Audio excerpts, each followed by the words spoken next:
d'être présent ce soir pour venir écouter Jean-Van Buten. Ceux d'entre vous qui sont des fanats du collège et peut-être aussi du nucléaire connaissent certainement Jean-Van Buten. Les autres qui ne le connaissent pas, je vais me permettre de le présenter sommairement. Georges a travaillé quelques années dans l'industrie belge. Il a ensuite fait toute sa carrière dans la recherche internationale à la Commission européenne, plus précisément à l'Euratom. Il a fait la première moitié en tout cas de sa carrière au Centre commun de recherche de ISPRA en Italie, avec la chance, avec le bon vin italien, et ensuite à Bruxelles, à la DG Recherche et Innovation, direction énergie, comme responsable du cadre de l'Euratom, de la essentiellement fission nucléaire. Il a ainsi initié de nombreuses collaborations scientifiques en Europe et à l'étranger autour de thèmes liés au mix énergétique. Vous avez tous entendu parler du mix énergétique, hein, à toutes les sources, mais là, vous en avez entendu parler. L'alliance, effectivement, des sources renouvelables, fossiles et nucléaires. Il va également lancer des programmes d'enseignement de formation nucléaire dans le cadre Erasmus et aussi dans le cadre Collège Belgique. Son enseignement, d'ailleurs, au Collège Belgique porte sur l'innovation dans le domaine nucléaire. Et aujourd'hui, on va vous parler de la génération 4 et des petits réacteurs nucléaires modulaires du futur. Il donne cours aussi en France, à l'école des mines de Nantes en Bretagne et à l'université de Reims, Champagne-Ardenne. Il passe des vins italiens au champagne en France, pas trop mal, hein, tout le monde ne fait pas autant. Enfin, il donne un cycle de cours sur le mix énergétique à l'université des Aînés, ça c'est à l'UCL, hein, à Louvain-la-Neuve, sur le campus de Bruxelles-Royan et à Louvain-la-Neuve. Il est également réviseur des rapports du GIEC, en particulier le groupe de travail numéro 3, c'est-à-dire le groupe qui est chargé d'étudier les moyens d'atténuer le changement climatique ou de le mitiger, si c'est possible, dont le 6e rapport est sorti l'année dernière, en avril 2022. Il est membre de l'Académie royale des sciences d'outre-mer de Belgique. Il est aussi amené à travailler sur des thèmes liés à l'accès de l'énergie pour tous, principalement en Afrique. En ses temps libres, il anime différents groupes de citoyens préoccupés par le futur énergétique en Belgique. Il est cofondateur d'une association belge bilingue, 100 TWh, qui intervient auprès des autorités politiques concernées et dans les médias, sans malheureusement recevoir trop de réponses de la part de ces fameux gouverneurs politiques. J'en fais partie aussi, donc je vais en parler. C'est dommage, mais c'est comme ça. On a affaire à des gens qui sont sourds, muets et aveugles. On peut rien faire. Georges, je te cède. Merci, professeur Berger, merci André pour cette aimable introduction. Donc, aujourd'hui et demain, on va parler de génération 4 et SMR, des réacteurs de fission sûrs et économiques pour un développement durable. Aujourd'hui, on va contextualiser le problème, on va voir en gros comment le nucléaire fait effectivement partie de notre vie et même en quelque sorte de notre histoire, si on prend du recul, on va voir ça. Et demain, alors, on va zoomer plus sur des aspects techniques des différents systèmes qui sont à l'étude pour le moment. Donc voilà une belle citation en guise d'entrée. Tout problème bien posé est à moitié résolu. En d'autres termes, le problème du mix énergétique aujourd'hui, il se pose de façon très simple. On doit trouver un certain nombre de térawattheures, 100 en Belgique pour 2040, 650 en France pour 2050, mais on doit les trouver. À partir de quoi? C'est là tout l'enjeu de la discussion d'aujourd'hui et de la discussion du débat politique en général. Il se fait qu'il y a quelques jours, le 19 avril, Breaking News, est sortie une initiative de la Fondation Roi-Baudouin qui porte sur le débat citoyen à propos de l'enfouissement des déchets nucléaires en couche profonde. C'est extrêmement intéressant. Il y a quelques jours, j'ai mis les références ici, toutes les références sont d'ailleurs dans les PowerPoint, va avoir lieu cette grande, c'est pas une enquête, c'est un débat, c'est une discussion bien structurée, bien organisée par la Fondation Rond-Baudouin. Vraiment, je nous invite tous à y participer activement. Donc, je l'ai dit, le but, c'est de trouver pour chaque pays le nombre de térawattheures nécessaires pour assurer un développement durable dans des conditions modernes. J'ai déjà cité les chiffres de la Belgique et de la France. Cela va se faire à partir des 3 sources d'énergie primaire que la nature nous a données, renouvelables, fossiles et nucléaires. C'est tout ce que la nature nous a donné. On verra ça un peu plus loin en détail. Qui sont les acteurs principaux là-dedans? Les politiciens, on en a parlé, les industriels et le monde de la recherche. Donc vraiment, il faut mettre ensemble tout ce système, au sens vraiment systémique, d'acteurs et de contraintes pour arriver au but recherché. Soit dit au passage, on y reviendra aussi, l'électricité ne représente que 20% de la consommation globale d'énergie. Donc quand on parle d'électricité dans les journaux, et on en parle énormément, on ne parle que d'un 1/5 du problème. On oublie les 80% d'énergie primaire qui sont utilisées à autre chose que l'électricité, essentiellement de la chaleur et des dérivés du pétrole et du gaz. Méthode scientifique comparée à méthode idéologique, nous, on va partir de la base. Voici les faits. Quelles conclusions pouvons-nous en tirer? D'autres ont une approche différente. Voici la conclusion. Quels faits pouvons-nous trouver pour la rendre crédible? Donc il y a là vraiment ce choc qu'on voit dans les journaux en particulier entre 2 approches, scientifiques d'un côté, dogmatiques de l'autre. Le triangle d'énergie, 3 contraintes, sociétales, économiques, écologiques. Les 3 sources d'énergie primaires que j'ai mentionnées ont chacune leurs avantages et leurs inconvénients dans ce triangle. Pour le nucléaire en particulier, on va développer les 4 piliers du nucléaire, la durabilité, la sûreté, le socio-économique et la non-prolifération. Donc le nucléaire s'inscrit bien entendu dans ce triangle de contraintes, mais avec ses propres contraintes à lui. De nouveau, the best way not to solve a problem is to illustrate it. Et je mets en exergue une autre citation importante de Jacques Percebois, un économiste de l'énergie.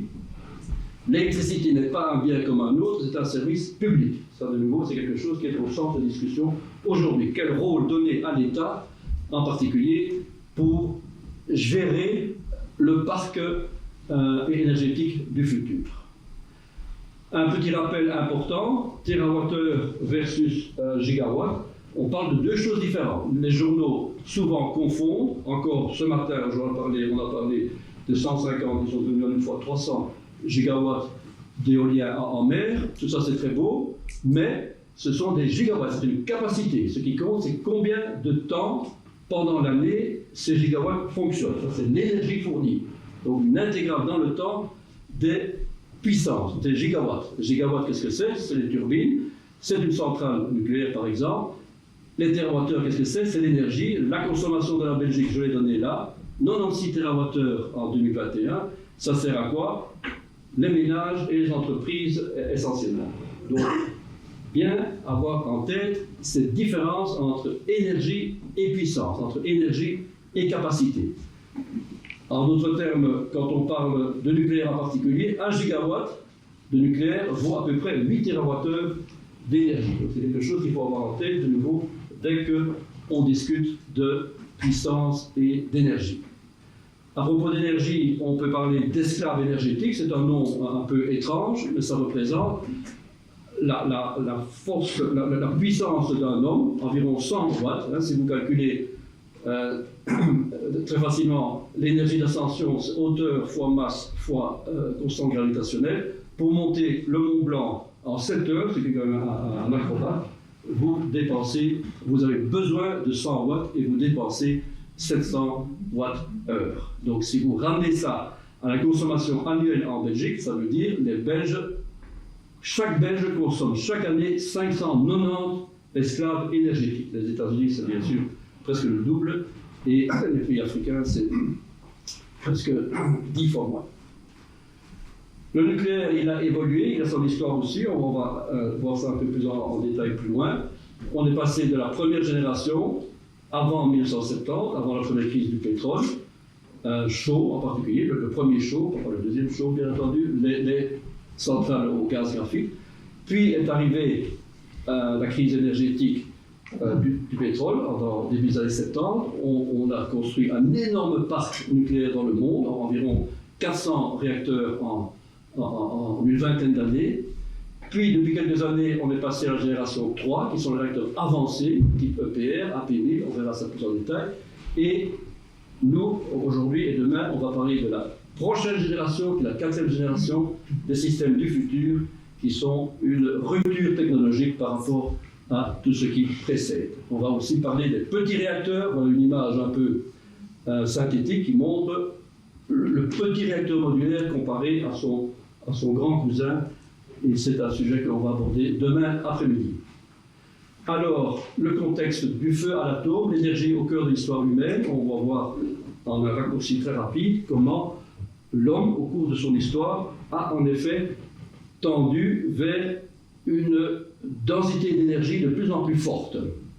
On peut voir ça de deux façons différentes, soit d'un point de vue purement scientifique, si on fait l'histoire des scientifiques, de la physique en particulier, depuis l'Antiquité, ça c'est la fresque de Raphaël au Vatican, que nous connaissons bien, qui représente tous les scientifiques de l'époque, et on va faire un très rapide survol jusqu'à la première conférence Solvay 1911, avec Einstein, Marie Curie, Langevin, Bernoulli, Planck, etc., tous ceux qui sont à la base de la physique d'aujourd'hui. On peut faire l'histoire de l'humanité d'une autre façon aussi, comme ingénieur si on veut, en regardant les outils, les sources d'énergie proprement dites, du feu au mix énergétique d'aujourd'hui. Voilà un détail de la fresque de Raphaël, avec à gauche la flèche bleue Démocrite, le premier grec qui, en 400 avant Jésus-Christ, a déjà imaginé l'atome, en grec, atomos, insécable.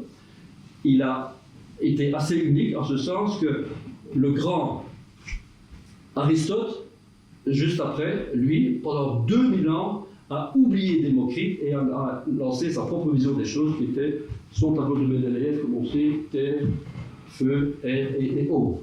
Donc on a oublié cette idée de l'atome au sens de Démocrite, qui est revenu alors au XVIIIe siècle, avec Dalton et des gens comme ça, et qui évidemment aujourd'hui domine de loin par rapport à la physique d'Aristote. Conférence de 1911 à l'Hôtel Métropole, j'en ai déjà parlé, ça c'est vraiment le démarrage de la physique moderne, et en particulier de la physique nucléaire. Voilà en un coup d'œil ce que la nature nous a offert comme énergie, 3 sources d'énergie primaire, 2 sources d'énergie décarbonée, qui sont les renouvelables et le nucléaire, une source d'énergie carbonée, qui sont les fossiles, donc pétrole, gaz et charbon.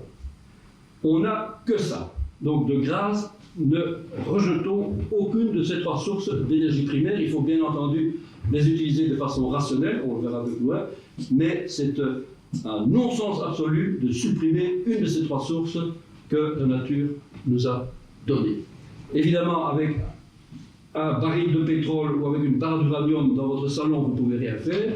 Il faut transformer ça en des services énergétiques en passant par les vecteurs énergétiques. Les vecteurs énergétiques, qu'est-ce que c'est? Électricité, chaleur, combustible raffiné du pétrole et, pourquoi pas, l'hydrogène, qui à leur tour vont être utilisés pour les innombrables services énergétiques dont on a besoin. Une autre façon de voir le mix énergétique, c'est en termes d'énergie de flux et de stock.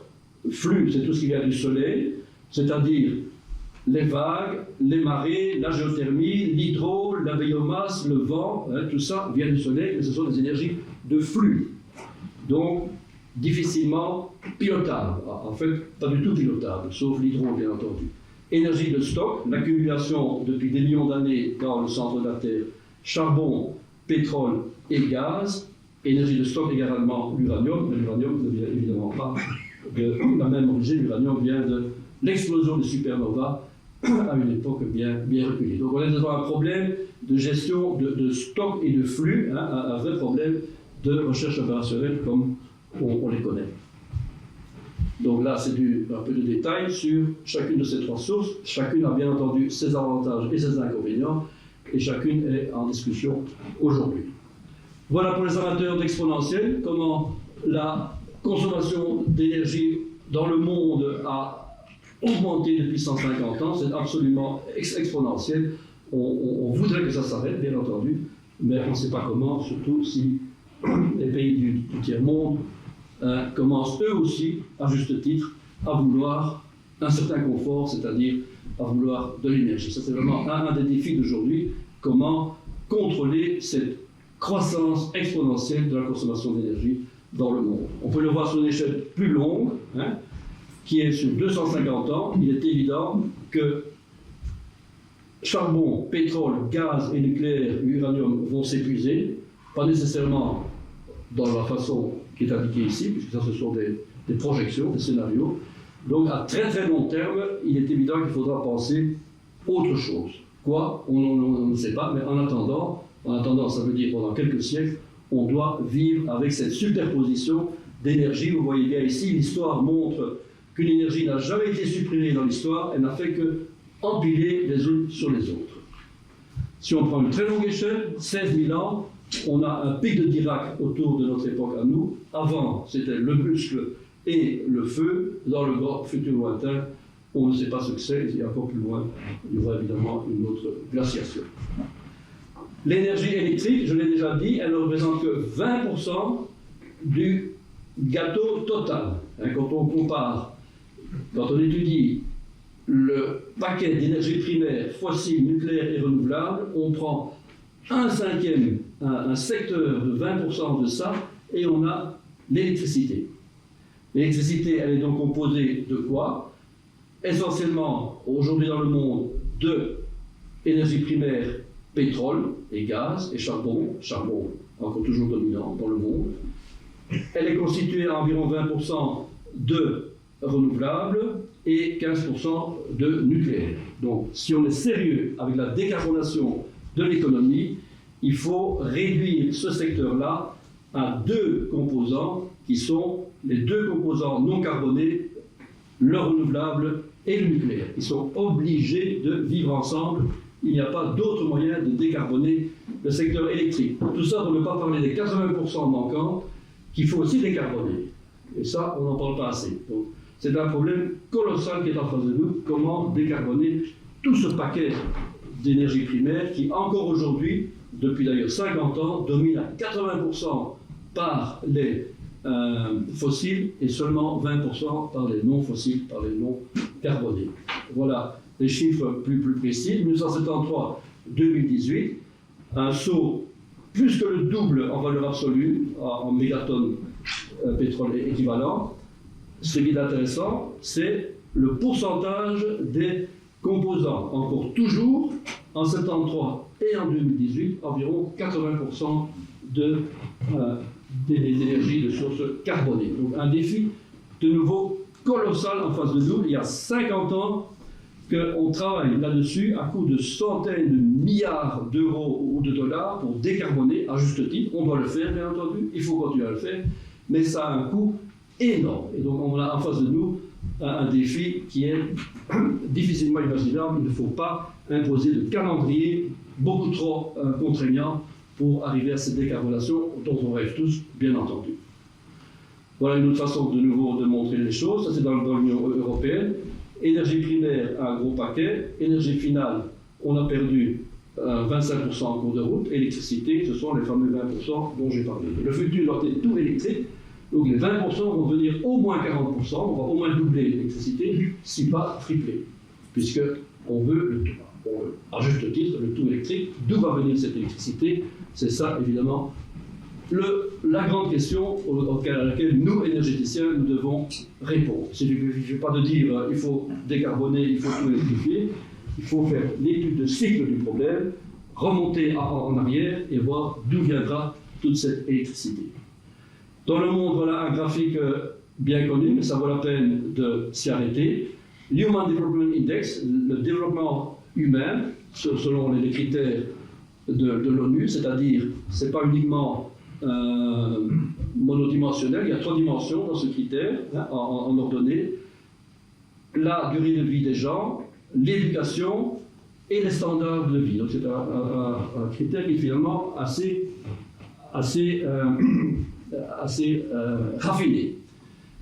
En ordonnée les gigajoules par tête, on voit bien qu'il y a un phénomène de saturation. C'est cette saturation qui est intéressante, parce qu'on voit bien qu'à partir d'un certain moment, 100 gigajoules par personne, ça ne sert à rien de continuer à consommer de l'électricité, on n'augmente pas l'indice de développement humain. Donc il y a là une leçon à tirer que je représente ici en termes d'électricité, très semblable à ce que je viens de montrer qui était l'énergie.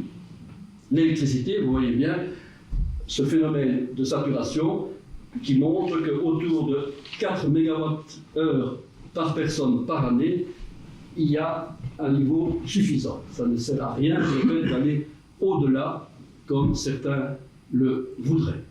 Donc de nouveau, le défi pour le monde, c'est comment amener tous ces pays, Congo, Mozambique, Éthiopie, pays africains essentiellement, vers ces 4 MWh par tête par année, et comment éventuellement diminuer notre consommation annuelle.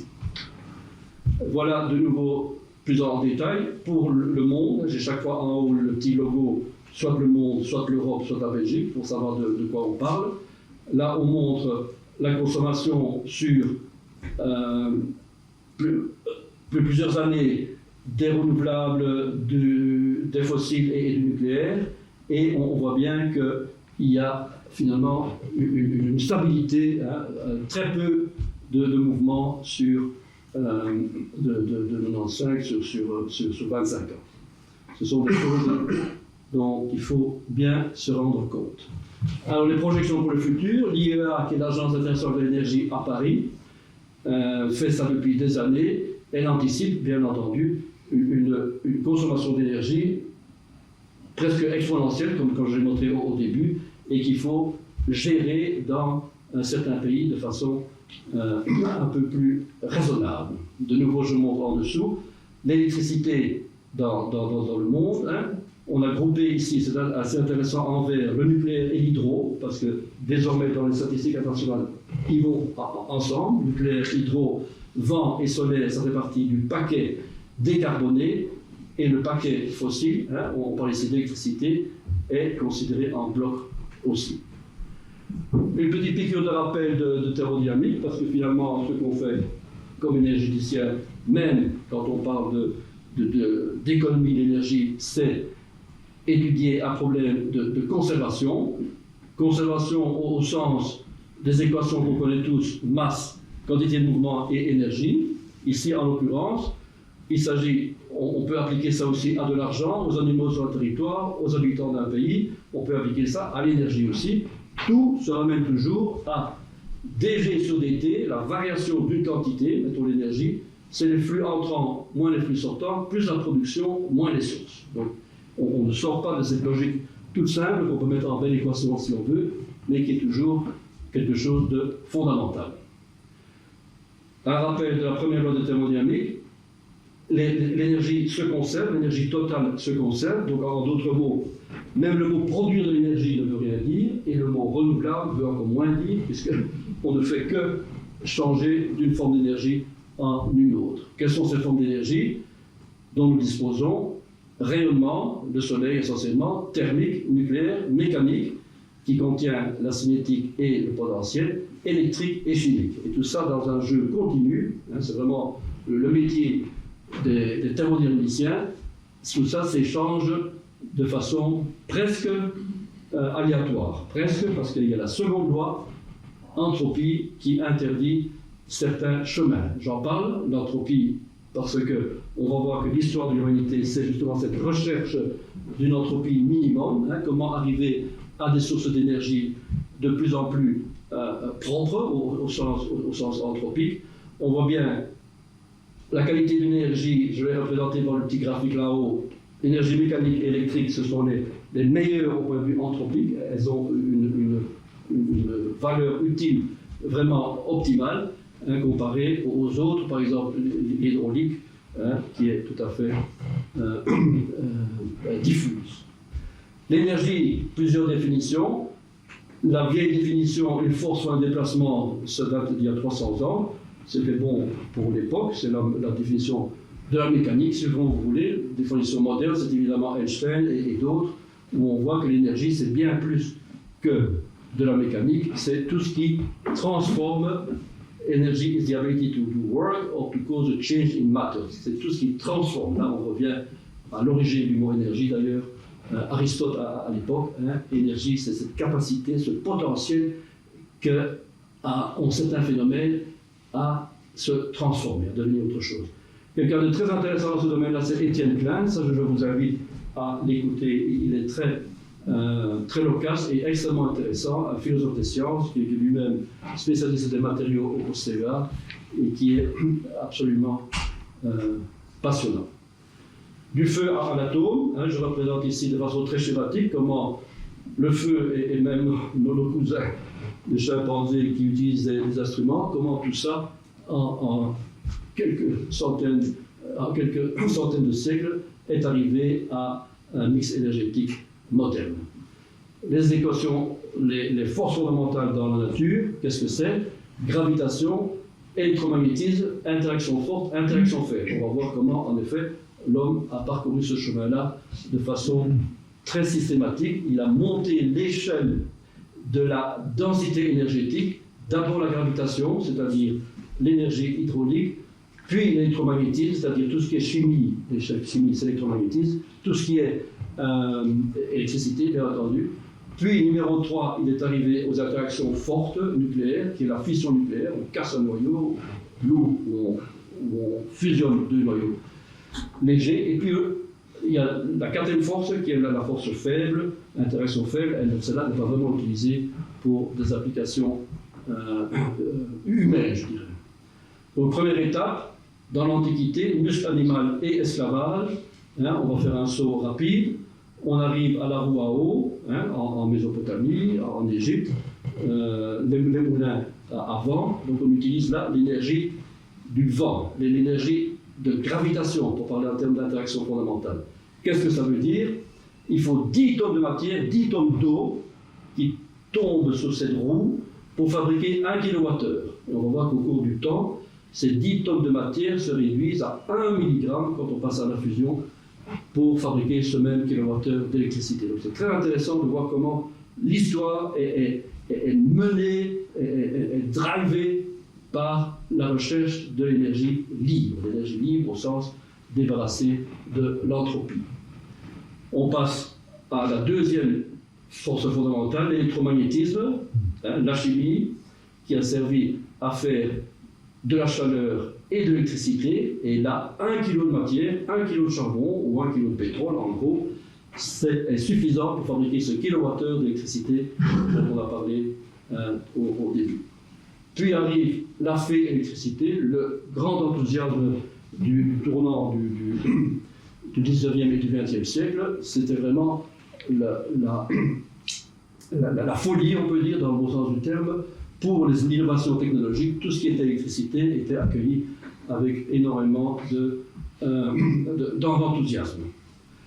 Puis on passe à l'année 50, non pas les 50, déjà autour de 1900, pétrole, années 50, gaz, on en a assez parlé avec la crise de l'année dernière, tout ça c'est des énergies qui ont un coût au sens propre, je représente pour le baril de pétrole, et un coût politique quand tout vient de Russie et quand une fois on coupe le robinet, c'est une catastrophe, donc il faut vraiment repenser ces énergies de façon politique également, pas uniquement de façon thermodynamique comme on vient de le voir, pas seulement de façon économique, mais de façon beaucoup plus globale.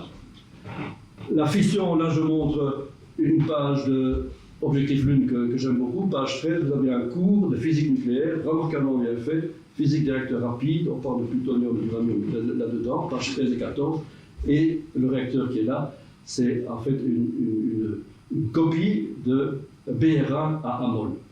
De nouveau, là on a fait un grand pas en avant, on est passé à l'interaction fondamentale forte, 10 mg de matière suffisent pour fabriquer 1 kWh d'électricité. Et si on passe à la fusion, là on gagne encore un facteur 10, 1 mg de matière, 1 mg deutérium et de tritium suffisent pour fabriquer 1 kWh d'électricité. Donc on continue à monter sur l'échelle de la densité d'énergie, hein, vraiment comme on l'a bien montré au début.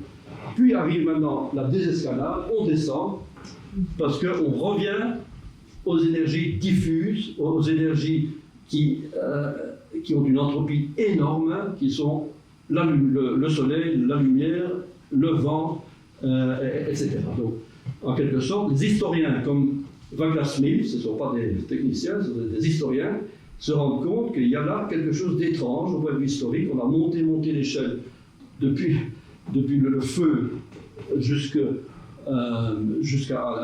l'interaction forte, et puis on la redescend en quelque sorte maintenant. C'est intéressant de voir tout ça avec un œil d'historien. Historien de l'énergie, c'est un métier assez rare, il y en a 2 ou 3 enfin 2 ou 3 connus, disons, dans le monde et qui sont intéressants à suivre. Voilà de nouveau un rappel de l'atome. Atome, noyau, neutron et proton. On va casser l'atome, on va casser son noyau plutôt. On parle d'énergie nucléaire, on parle pas d'énergie atomique. On parle d'énergie nucléaire, on va casser ce noyau pour en faire en fait énormément. Tout le tableau de Mendeleïev est dans le paquet de produits de fission, et des neutrons qui vont eux-mêmes entraîner la réaction de fission suivante.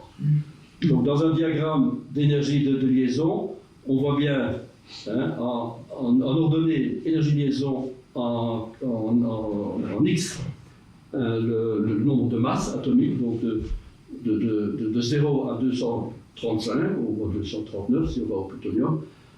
La fusion, c'est à gauche, on fusionne 2 atomes légers qui perdent un tout petit peu de masse, qui se transforment en énergie. À droite du diagramme, on fissionne 2 atomes lourds qui perdent un tout petit peu de masse aussi, qui se transforment en énergie. C'est ça le principe du nucléaire. Juste pour compléter, les 4 interactions fondamentales, la dernière, la faible, c'est la décroissance bêta, bêta plus ou bêta moins. Elle n'a aucune application concrète pour les ingénieurs, je dirais, mais elle est extrêmement utile pour tout ce qui est application radiomédicale, en particulier phosphore 30 et fluor 18.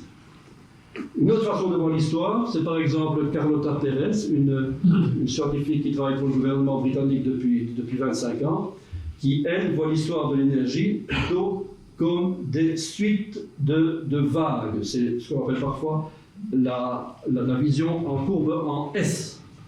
Donc voilà comment, depuis l'Antiquité, l'âge de la pierre, l'âge du bronze, l'âge du fer, ensuite l'eau, la vapeur, l'électricité, la combustion, et aujourd'hui l'informatique, et demain on ne sait pas encore quoi, tout se fait par vagues successives et par rupture d'une technologie à l'autre. Donc elle voit les choses non pas de façon continue, comme on vient de le présenter, mais plutôt comme une suite de ruptures. C'est très intéressant aussi.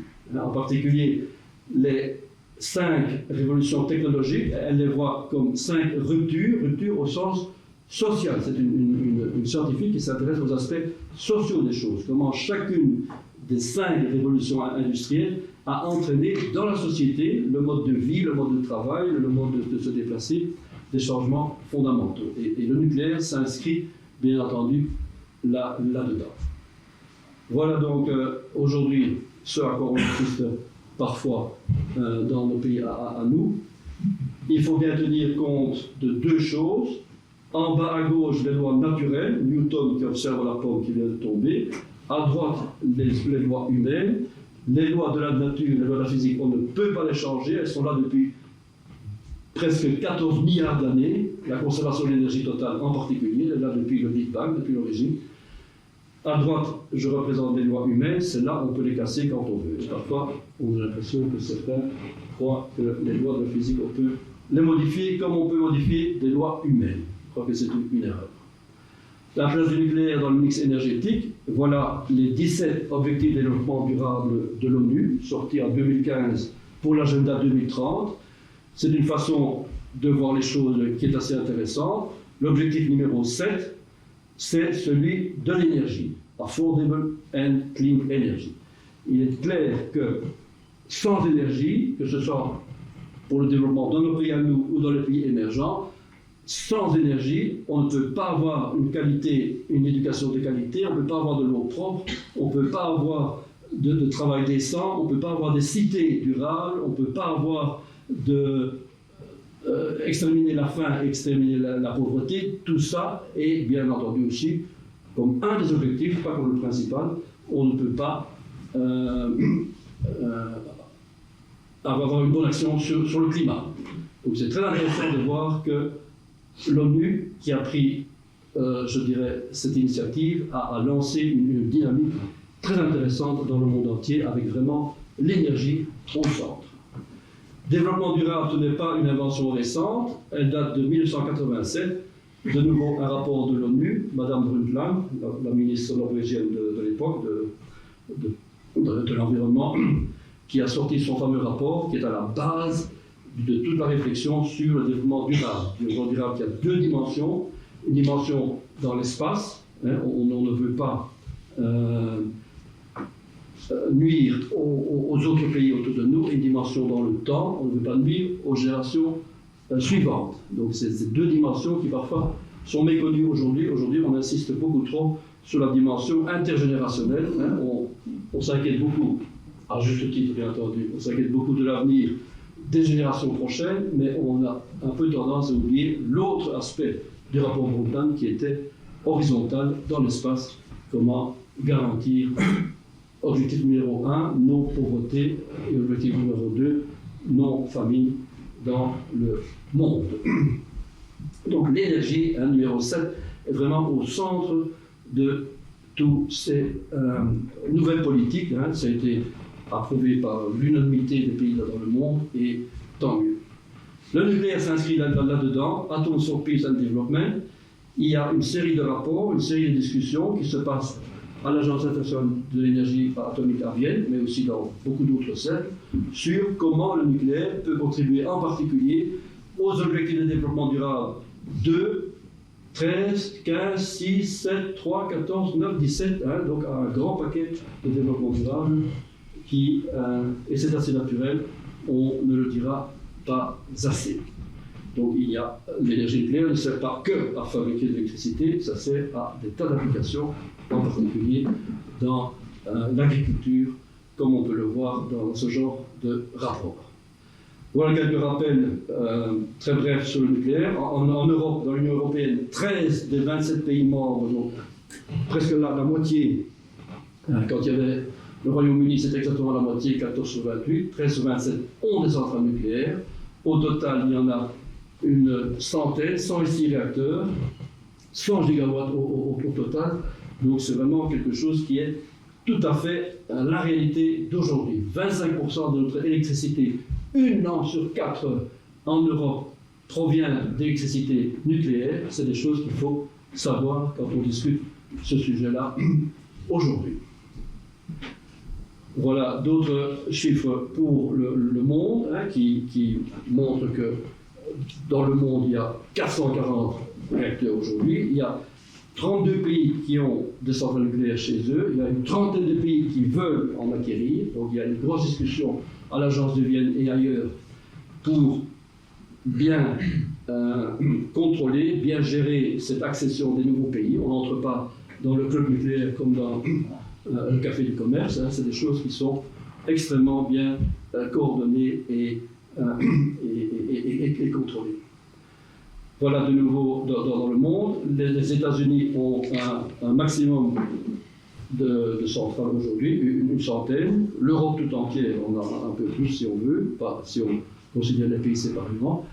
Extrêmement actifs au point de vue innovation sont la Chine et la Russie. On verra ça demain en particulier.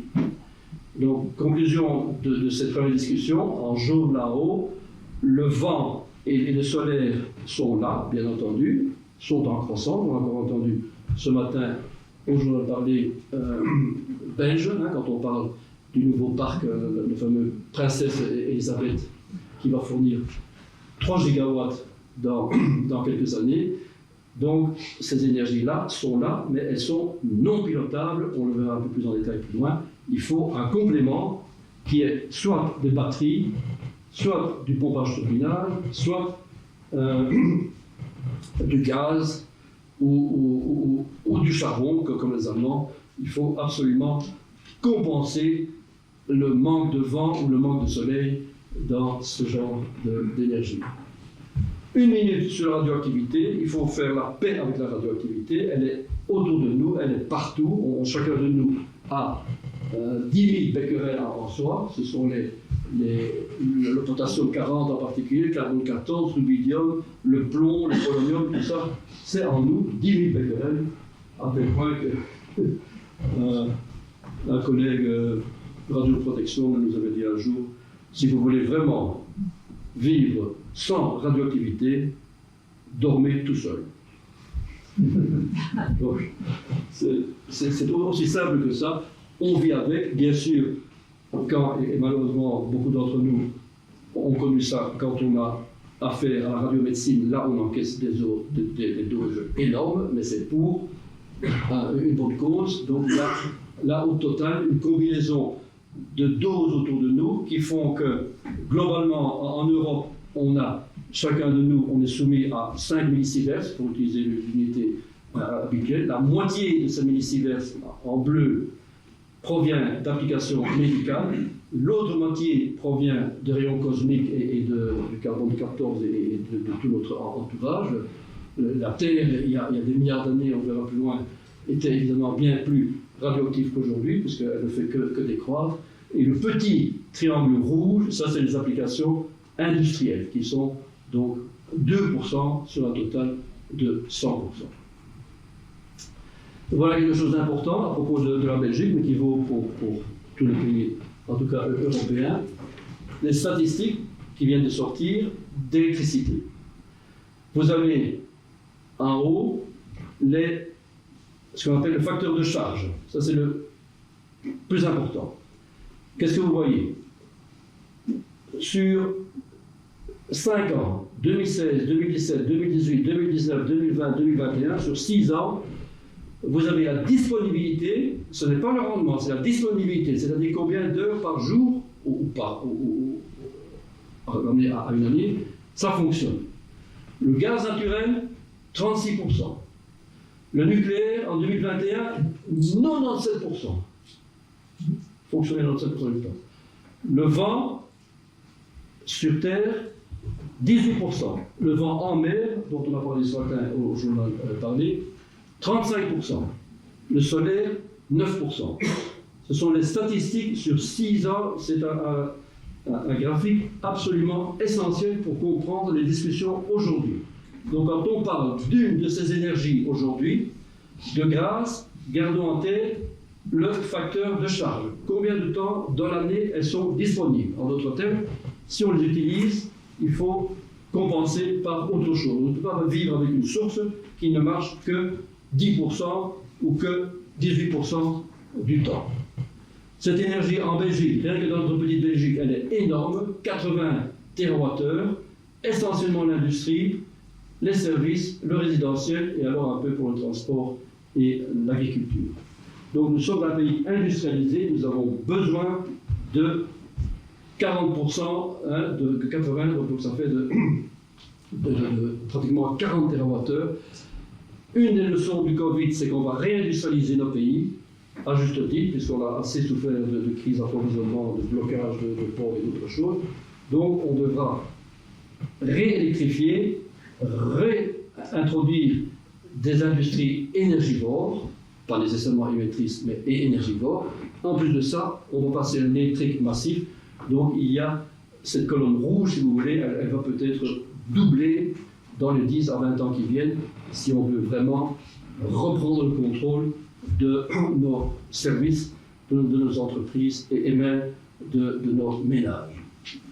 De nouveau, la différence entre térawattheure et gigawatt. Les journaux parlent beaucoup trop souvent de gigawatt, de puissance, de capacité, qui est c'est pas faux, mais ça induit en erreur, parce qu'on se dit, quand on voit par exemple la puissance en bas, là, en gigawatts, on voit des énormes triangle et éolien, solaire et autres, rappelez-vous, il ne fonctionne que 20% du temps. Ce qu'il faut, c'est regarder l'énergie produite par ces sources-là. Donc, le graphique d'en haut, énergie, térawattheure. Et là, en particulier, par exemple, le bleu, le nucléaire, 50% d'énergie produite pour les ménages et les entreprises belges, en puissance installée nucléaire, que 21%. Donc, c'est des choses qu'il faut bien avoir en tête quand on discute gigawatts et térawattheure. C'est très, très différent l'un de l'autre. La chaîne de valeur de l'énergie, regardons ce que fait l'Afrique du Sud. Ce n'est pas anodin de prendre l'exemple sur un pays africain. Eux, il y a quelques années, ont revu leur système énergétique en faisant un grand exercice de réflexion avec l'Agence internationale de l'énergie et d'autres experts dans le monde. Qu'est-ce qu'ils ont dit? Ils ont dit on va examiner les 5 piliers de toute politique énergétique. Premier pilier, quelles sont les sources d'énergie primaires que j'ai sur mon territoire? Troisième pilier, quels sont les vecteurs énergétiques que je peux produire à partir des ressources naturelles? Dernier pilier, le plus important, quels sont les services énergétiques que je dois produire pour ma population? Et entre, chaque fois, quelles sont les technologies de conversion que j'ai pour passer de l'un à l'autre? Très intéressant. L'Afrique du Sud a la chance d'avoir tout, des renouvelables, des fossiles, de l'uranium et des ressources naturelles, en particulier du cobalt et du cuivre. Donc ils se sont dit, qu'est-ce qui me manque comme technique, comme technologie de conversion pour fabriquer l'électricité, la chaleur, les produits raffinés de pétrole, les batteries et l'hydrogène dont j'ai besoin? Du coup, ils savent où orienter leur recherche, où acheter à l'étranger, où faire des contrats avec les experts en ces matières-là. Ensuite, quel type de technologie ils ont pour transformer électricité, chaleur, produits raffinés du pétrole en services énergétiques. De nouveau, qu'est-ce que j'ai, qu'est-ce que je n'ai pas dans mon parc industriel? Je complète ou je développe moi-même. C'est très intéressant cet exercice de rationalisation du secteur énergétique et en particulier l'uranium, bien entendu, joue un rôle clé là-dedans. Voilà les 3 contraintes dont j'ai parlé. Le nucléaire s'inscrit là-dedans. Économie, société, écologie. On va voir comment tout ça s'articule l'un avec l'autre et surtout avec des temporalités très différentes. On a chaque fois des échelles de temps différentes. Voilà le paquet économique. J'ai repris mon graphique d'Afrique du Sud. Qu'est-ce qu'on voit? Renouvelables, fossiles, nucléaires, tout ça c'est très bien, mais c'est des temporalités différentes. Une installation renouvelable, elle en a pour 20 ans. Une installation thermique fossile, elle en a pour 40 ans. Une installation nucléaire, elle en a pour 60 ans. En gros, bien entendu, on simplifie. Donc il faut que je pense mon temps. Donc pour ça, il faut avoir une vision long terme. On ne peut pas faire ça sur des échéances électorales de 5 ou 10 ans. Ensuite, quels sont les services énergétiques que je dois fournir à ma population dans le secteur industriel, dans le secteur commercial, résidentiel, agriculture et transport. Ça, c'est le travail, c'est la responsabilité du ministre des Affaires, du ministre de l'Énergie pour faire court. Le coût de l'électricité, c'est évidemment un aspect essentiel. Qu'est-ce que c'est? Le coût, le SCOE, Levelized Cost of Electricity, c'est un instrument que les économistes connaissent bien. On fait simplement la somme des coûts d'investissement et de maintenance divisé par la consommation, ou plutôt la production d'énergie pendant toute la durée de vie de l'installation. On en arrive à des euros par mégawattheure. Mais, donc ça c'est bien pour les industries classiques, thermiques et nucléaires. Si on passe au renouvelable, il faut absolument rajouter le coût du stockage, ou le coût des mesures, que ce soit de la gestion de la demande, ou du pompage turbinage, ou autre chose. Il faut absolument rajouter ce terme, Cost for Energy Storage Balancing, qu'on oublie très souvent de mettre et qui change tout. Donc de nouveau, dans la littérature, on voit, et c'est vrai, les panneaux solaires ont baissé de prix, ils sont maintenant 10 fois moins chers qu'il y a 20 ans, c'est tout à fait vrai, mais ça représente une partie de l'équation. On doit rajouter dans cette équation pour le solaire, et pour l'éolien c'est la même chose, la partie compensatoire dans le cas où il n'y a pas de vent et pas de soleil. Le stockage, le voilà ici. Le nucléaire du futur, on le verra plus loin, a lui aussi un rôle dans cette politique de stockage. Il faut absolument aujourd'hui que 20% de l'énergie électrique, en tout cas, est d'origine renouvelable. Il faut absolument penser aux techniques de stockage différentes, stockage qui ont une dimension de temps de décharge et de capacité. On a différents systèmes pour équilibrer le réseau. Voilà un outil de calcul assez intéressant, Energy Return on Investment, ROI, pour différentes technologies. Donc, c'est en gros, on calcule tout simplement combien d'énergie, au sens grossier du terme, on a mis dans une installation pour la construire et pour l'entretenir, et combien d'énergie on en ressort. C'est un outil qui est utilisé très largement dans la littérature industrielle. Donc on voit solaire, bio, vent, solaire concentré, gaz, turbine fermée, charbon, hydro-nucléaire. Le nucléaire ressort, ce n'est pas étonnant, comme le champion de l'énergie utilisée au mieux. Donc on revient à cette idée, comment au cours de l'histoire on a optimisé les sources d'énergie qui étaient le plus rentables au point de vue énergétique. Ce n'est pas du tout financier ici, c'est purement énergétique.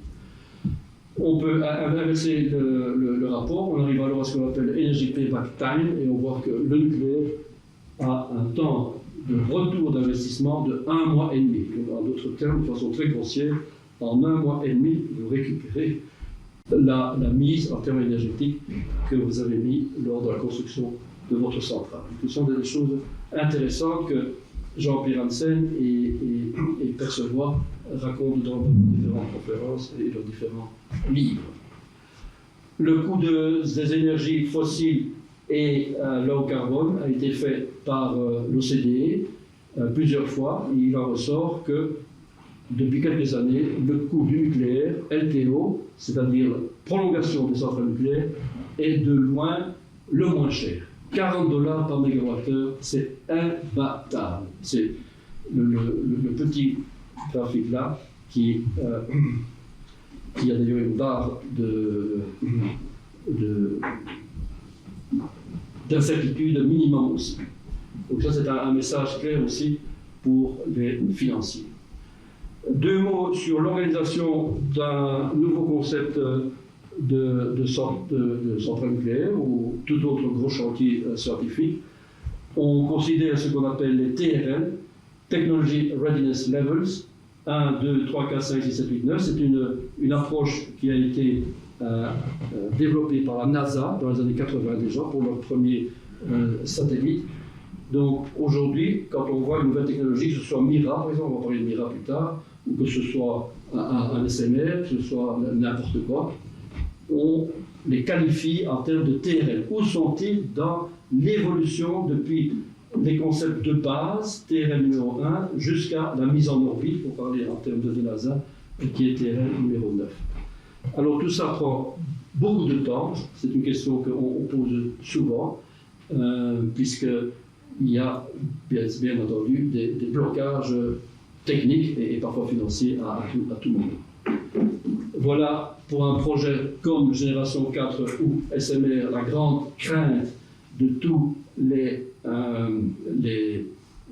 développeurs, c'est d'arriver au creux quand le financement public s'arrête et quand le financement industriel devrait démarrer. C'est ce qu'on appelle la vallée de la mort. Chaque projet, chaque gros projet aujourd'hui, tremble quand il sent arriver la fin des financements publics et quand il doit absolument contacter le monde industriel pour investir de façon alors à redémarrer.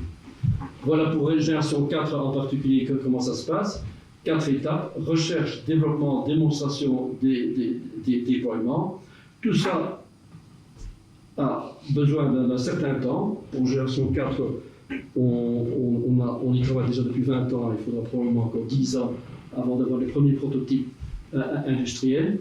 Ce qui est intéressant ici, c'est de voir qu'on a compris dès le début qu'il y a une énorme échelle de temps devant nous. On n'est pas en train de construire un nouveau PC ou une nouvelle voiture qui se fait en quelques années. On est un peu dans le même ordre de grandeur, dans la même temporalité que les produits pharmaceutiques. C'est des dizaines d'années avant d'avoir toutes les autorisations et tous les contrôles nécessaires. Au point de vue sociétal, qu'est-ce qui se passe?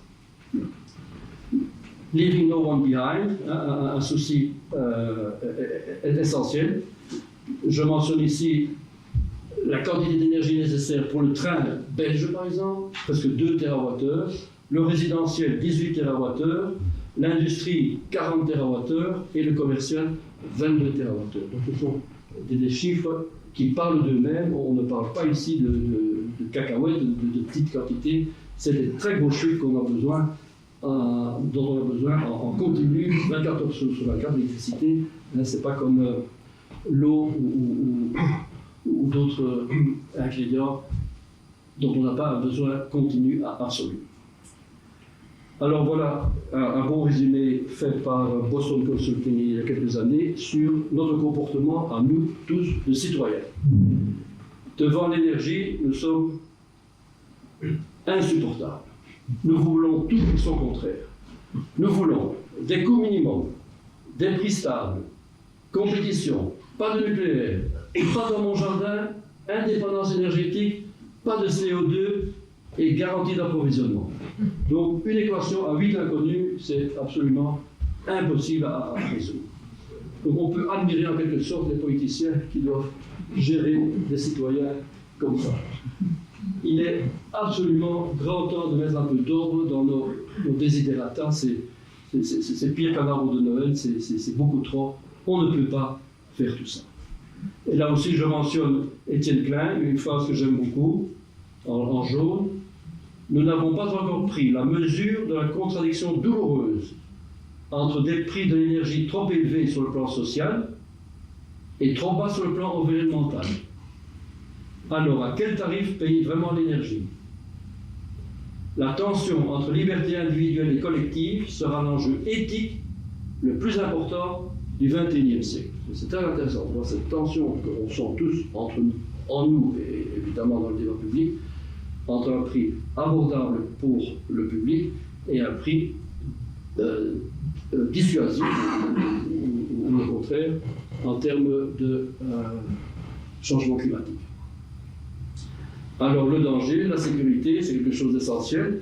Bien rappeler la différence entre danger et risque. Le danger est partout, la mer est dangereuse, Céveso, ce sont des usines dangereuses, le nucléaire, quand on regarde le nombre de fissions par seconde et par centimètre carré qu'il y a dans un réacteur, c'est un danger aussi. Le risque, ça c'est tout autre chose, c'est quelque chose qu'on gère. On gère le risque de la mer, on gère le risque Céveso, on gère le risque nucléaire avec les innombrables barrières, les innombrables réglementations, heureusement qu'elles sont là, bien entendu. Donc, bien faire la différence entre le danger qui existe toujours et le risque qu'on maîtrise et qui donc tend à diminuer. Voilà toujours au point de vue économie le réseau électrique d'aujourd'hui ou de hier, en haut, linéaire, production, transport, distribution en une ligne, si vous voulez, à l'origine même une seule société, avant 1995. Et Electrabel, pour ne pas les dénommer, depuis 1995, on a coupé cette belle linéarité en 3 morceaux, 3 entités légales différentes, production, transport, haute tension et distribution. Du coup, ça engendre pas mal de problèmes parce que l'électricité a comme loi de base qu'elle doit à tout moment respecter l'équilibre entre l'offre et la demande. Donc il faut à tout moment que le consommateur soit en contact avec le producteur pour savoir à la seconde près ce dont on a besoin et ce qu'on peut fermer et ce qu'on doit ouvrir. Maintenant qu'il y a 3 entités légales différentes, la communication ne passe plus aussi bien et donc ça peut créer, ça a déjà créé des problèmes. En plus de ça arrivent les smart grids, donc les réseaux dits intelligents, où on inverse la logique, c'est un nouveau paradigme. Tout le monde devient à la fois consommateur et producteur. On n'a plus comme en haut la production qui suit la consommation, on a maintenant l'inverse, la consommation qui suit la production. Donc il y a là 180 degrés de changement de paradigme qu'on est en train de vivre entre autres les problèmes des panneaux solaires pour le moment dans certaines régions, hein, où on n'a pas compris comment réorganiser cet équilibre entre l'offre et la demande dans un schéma qui n'est plus linéaire comme avant, mais qui est soi-disant intelligent. Crise de l'énergie, qu'en pensez? De nouveau, Percebois et Ansel sont des gens très intéressants à suivre à ce sujet-là. Ils veulent réintroduire un rôle important pour l'État dans la gestion de l'énergie. Ça ne veut pas dire nécessairement que l'État doit être propriétaire des centrales, bien entendu. Et de nouveau, c'est le débat qu'on a maintenant avec Engie, le gouvernement belge avec Engie, hein, voir dans quelle mesure le gouvernement belge va prendre en charge, et d'ailleurs en propriété, une partie d'où le 4 et Tihange 3. Ce sont des négociations très intéressantes au point de vue nouveau mode de pensée aussi. Évidemment, au point de vue financier, il y a des très gros enjeux là derrière. Un autre philosophe des sciences intéressant, c'est Michel Serres, qui avait prédit il y a quelques années, en 2010, un breaking news, comme il avait dit dans une conférence, c'est qu'on est sorti du néolithique. Alors, tout le monde était surpris dans la salle. Et en fait, il voulait simplement dire que la population du monde, depuis 2010, est devenue plus urbaine que rurale.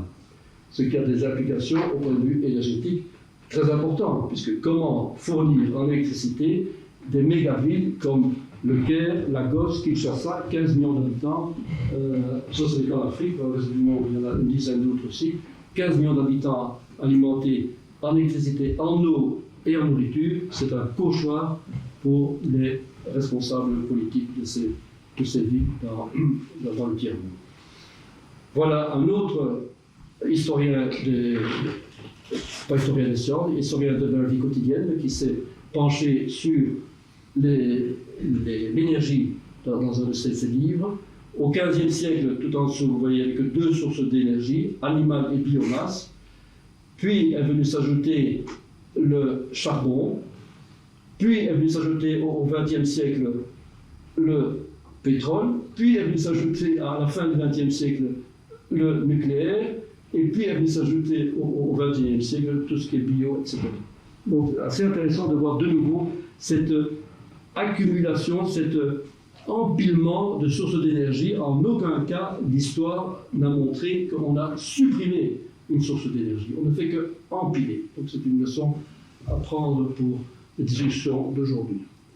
Voilà une image un peu provocante, je reconnais. La vie au Moyen-Âge. Donc, c'est les très riches heures du duc de Berry au XVe siècle.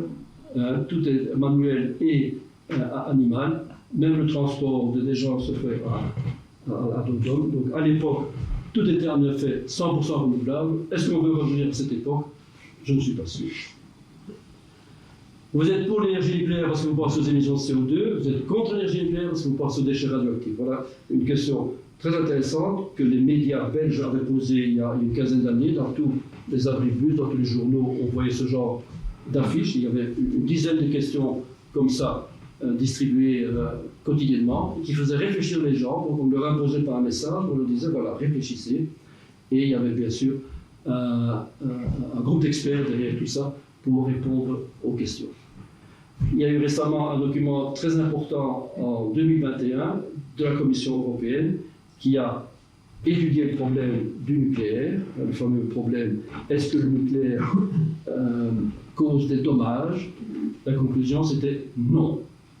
Le nucléaire ne cause pas de dommages. Par conséquent, vous avez peut-être suivi ça, c'est ce qu'on appelle la taxonomie verte. Par conséquent, le nucléaire et le gaz, plus les renouvelables, font partie des investissements verts. Donc, en d'autres termes, ont des taux d'intérêt beaucoup plus bas que pour les autres énergies fossiles, en particulier charbon et pétrole. Donc c'est un document très important pour les investisseurs. Il y a maintenant les mêmes conditions financières que vous soyez renouvelable, nucléaire ou gaz. Les références sont là, toutes les références sont données dans les PowerPoint. Troisième volet de ce chapitre-là, c'est l'écologie. L'écologie, de nouveau, au sens très large du terme. Il n'y a pas que le CO2, il y a rien d'autre chose dans l'écologie. Il y a les forêts, les mers, l'occupation du territoire, l'air, dans sa globalité. Il y a bien plus que le CO2. C'est quelque chose qu'on étudie, par exemple, dans ce livre-là, dans le britannique David Mackay, qui est très bien fait. Alors, la Commission européenne a imposé, c'est une législation contraignante, la décarbonation complète pour 2050. C'est un défi colossal. La date est colossale. Le but est très louable, bien entendu, mais la date est colossale. 2050, c'est presque demain.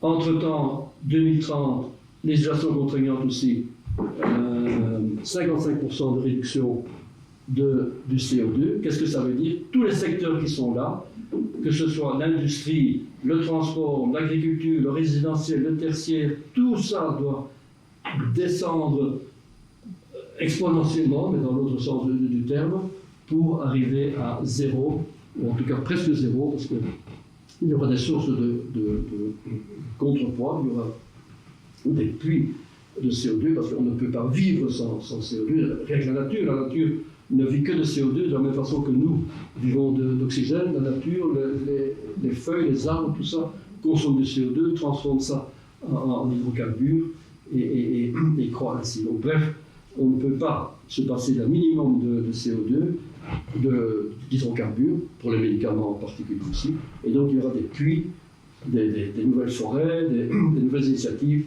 qui vont contrebalancer ce minimum d'hydrocarbures qu'on va garder. Mais le but est montré clairement là, est extrêmement ambitieux, arriver à zéro, donc je ne veux pas utiliser le mot détruire, mais c'est en tout cas révolutionner tous les secteurs qui font partie de notre vie quotidienne d'aujourd'hui.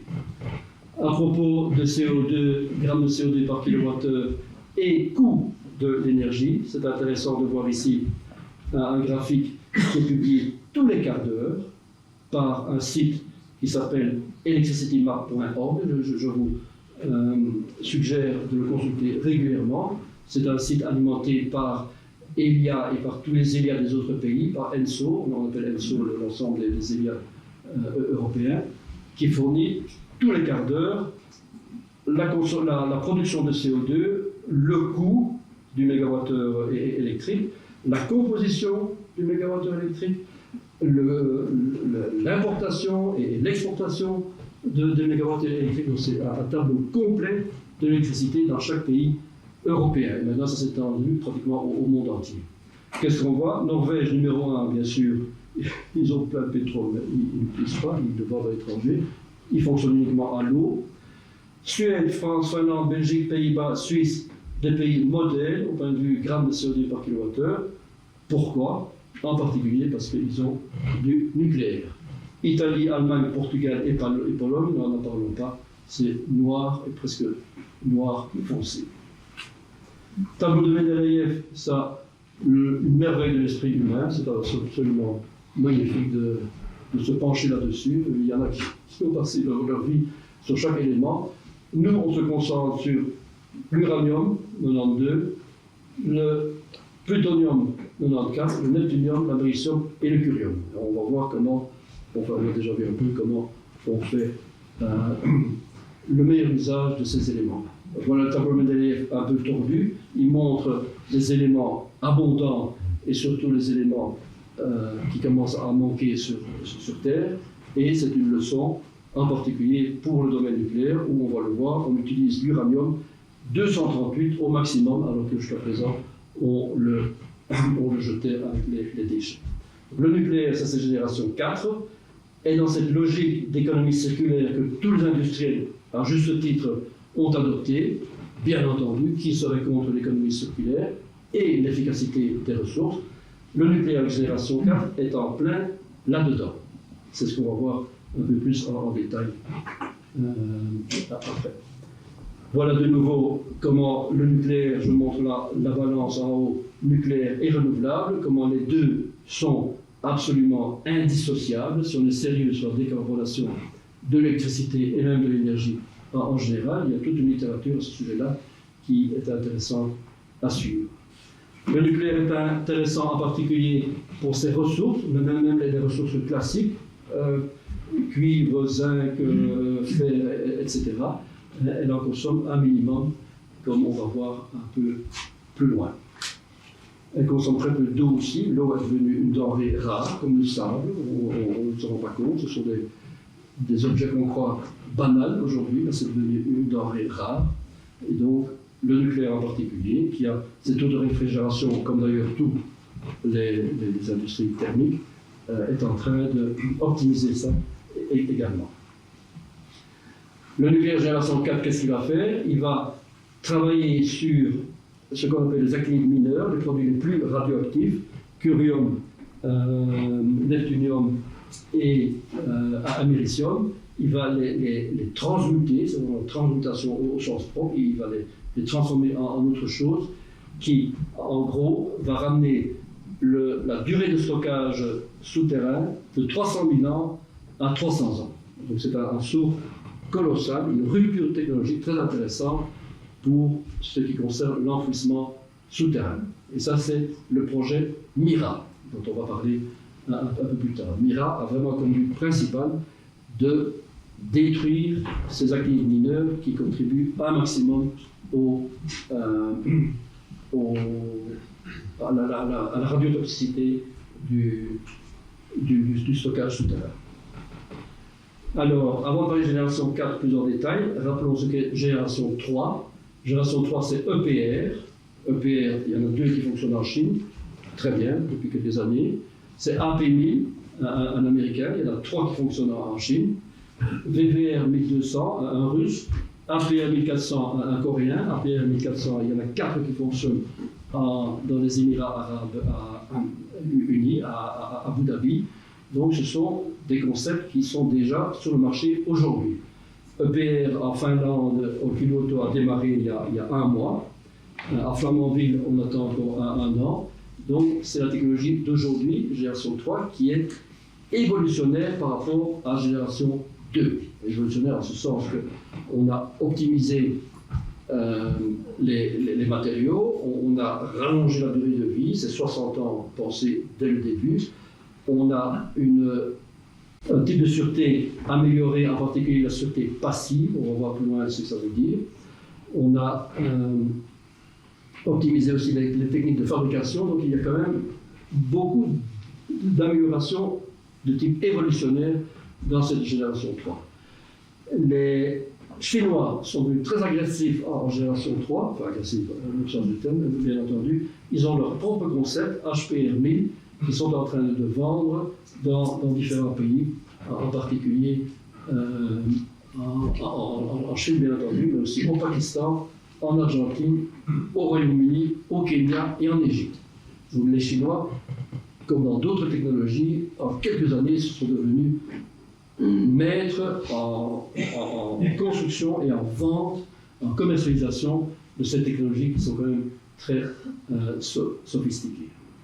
Au niveau européen, c'est intéressant de noter que tous les électriciens européens, donc genre Electrabel et EDF, etc., se sont mis ensemble pour faire un cahier de charge unique. Donc, il était grand temps, enfin, il y a déjà 20 ans que ça existe, il était grand temps d'avoir un cahier de charge unique, standardisé, harmonisé entre tous les constructeurs européens. Vous le voyez là en dessous, tchèques, français, anglais, ukrainiens, finlandais, belges, etc.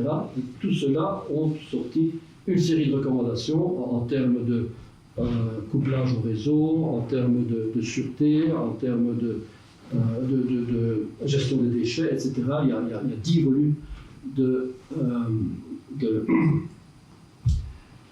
requirements, d'exigences à propos de génération 3. Voilà la liste, évidemment, on va aller en détail des concepts de génération 3 qui sont déjà sur le marché, currently operational.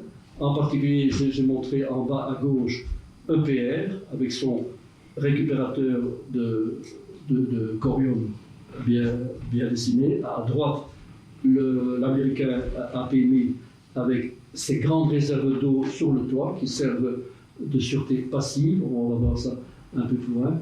Une série de concepts de génération 3 qui sont en construction pour le moment, en particulier en Russie et en Chine, bien entendu. et puis une série de concepts de génération 3 qui sont prêts à démarrer le jour où il y aura une commande. Donc il y a une belle dynamique qui est déjà en train de fonctionner à ce sujet-là. Je reviens ici au graphique des 4 étapes dans l'histoire du nucléaire. Génération 1, qui étaient des réacteurs de recherche essentiellement, il y avait d'autres buts aussi. Réacteurs commerciaux 2, réacteurs évolutionnaires 3, réacteurs de rupture technologique 4. Une série de générations qui, au point de vue historique, est assez intéressante. Voilà les challenges qui nous restent, une série de challenges, en particulier au niveau économique. Le coût, aujourd'hui, on l'a vu, les coûts de EP en particulier ont explosé, en tout cas dans nos pays à nous. Donc c'est des choses qu'il faut bien entendu intégrer, surtout en tenant compte de l'effet de tête de série. Une première tête de série est toujours, la Tour Eiffel, quand on l'a construite, a coûté 3 fois plus cher que prévu. Donc les têtes de série, c'est toujours très très cher. Il faut anticiper ce que va donner la production en série. D'autres défis pour le nucléaire, c'est, enfin ça c'est dans le bon sens du terme, par exemple le coût de la tonne de CO2. La tonne de CO2 est passée à 100 € il y a quelques mois. Elle venait de 20 € pendant des années, elle était ridiculement basse, ce qui n'incitait personne à faire de la décarbonation. Maintenant, la tonne à 100 €, ça fait réfléchir beaucoup de gens, en particulier les amateurs de fossiles. Donc ce sont tous les facteurs qu'il faut intégrer dans une décision à propos de Génération 4. Génération 4 se focalise sur 4 aspects fondamentaux: durabilité, sûreté, et puis on verra après, socio-économique et non-prolifération. Durabilité, qu'est-ce que ça veut dire? Ça veut dire comment mieux utiliser le combustible, en particulier le 238. Vous savez que dans la nature, il y a 99,3% de 238, 0,7% de 235. Les réacteurs d'aujourd'hui utilisent le 235 uniquement, enrichi bien entendu, on est à 4 ou 5%. Et donc, en gros, 95% du chargement d'un réacteur est un déchet, après les 3 ans qu'il a passé dans le réacteur. Alors que ce 238, qui n'est pas fissile, c'est vrai, mais pourrait être utilisé si on le rend fissile. Ça, on va le faire avec des neutrons rapides. Génération 4, ce sont des neutrons rapides qui changent le 238 fertile en plutonium 239 fissile. Donc du coup, on a devant nous une quantité énorme d'énergie disponible, un facteur 50 en gros, qui est extrêmement apprécié. Autre défi de la durabilité, comment minimiser le volume, la chaleur et la toxicité des déchets qu'on envoie en enfouissement géologique profond. Bien entendu, ça c'est de nouveau, je l'ai déjà dit, le problème des actinides mineurs, curium, américium et neptunium. La sûreté, là il y a une question fondamentale depuis toujours, how safe is safe enough? Quand faut-il s'arrêter dans l'amélioration de sûreté? La sûreté, comme on dit, a un coût, mais elle n'a pas de prix. Donc il faut là aussi que les constructeurs, avec les investisseurs, discutent jusqu'où aller dans l'amélioration de la sûreté, ne pas complexifier les choses non plus, parce que trop de bretelles sur des bretelles, ça finit par être contre-productif. Donc il y a là une réflexion très intéressante dans Génération 4 qu'on va aborder un peu plus tard. Socio-économique, j'ai déjà dit un mot, comment repenser le coût de l'électricité, le coût de l'énergie, en termes globaux, c'est-à-dire pas seulement LCOI, pas seulement le coût moyenné, Levelized Cost of Electricity, mais rajouter à ça les coûts externes qui sont le réseau et tous les coûts non monnayables, la pollution, l'occupation du terrain, la décarbonation, ça c'est un coût négatif. Tous ces coûts ne sont pas inclus pour le moment dans les calculs de financement de l'électricité. Soit dit au passage, le nucléaire est la seule énergie au monde qui internalise déjà les coûts des déchets. C'est une fameuse provision, les 8 milliards qui sont les 12 milliards maintenant de Silatom, c'est une provision financière que les électriciens constituent au cours des années pour le démantèlement et le stockage profond en fin de vie du réacteur. C'est je répète, c'est unique, aucune autre industrie ne fait des provisions pour la fin de vie de son produit. Proliferation resistance, là, c'est très important aussi, on n'en parle pas assez, comment anticiper une attaque terroriste ou une intention malveillante, comme on dit, d'utiliser du matériau radioactif. C'est quelque chose qui est présent dans Génération 4 dès la conception du réacteur et du traitement des déchets.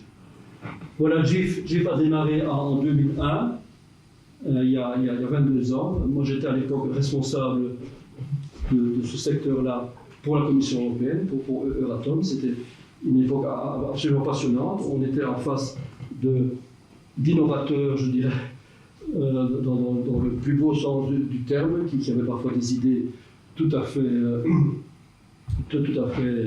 étonnantes. Il a fallu mettre un peu d'ordre là-dedans, avec les Américains, les Britanniques, les Suisses, les Sud-Coréens, Sud-Africains, Australiens, Japon, France et Canada. Donc on s'est vu plusieurs fois à l'époque. Ça s'appelle le GIF, Generation 4 International Forum, le GIF, un groupe qui a petit à petit constitué le portefeuille des 6 réacteurs de génération 4 dont on va parler maintenant. Ah, voilà. Alors, la page blanche.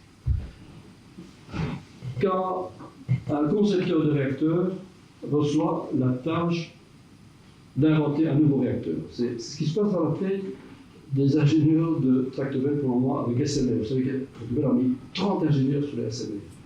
Donc ils doivent, ici je simplifie un peu, mais c'est pour montrer l'état d'esprit dans lequel on est. On reçoit une page blanche. On vous dit, vous devez créer un nouveau réacteur nucléaire, génération 4. Qu'est-ce qui se passe? D'abord, il faut choisir le type de neutron. Est-ce qu'on va prendre des neutrons lents, thermiques, ou des neutrons rapides? Des neutrons lents, c'est tous les réacteurs qu'on a eu jusqu'à présent, génération 1, 2 et 3, des réacteurs avec un modérateur. On calme les neutrons de 20 000 km par seconde, ils descendent à 2 000 km par seconde, et donc à 2 km par seconde, et donc on doit choisir lequel des deux. Ils ont chacun leurs avantages et leurs inconvénients. Génération 4 choisit les neutrons rapides en général, parce que c'est eux qui détruisent le mieux les activités mineures dont on a déjà parlé.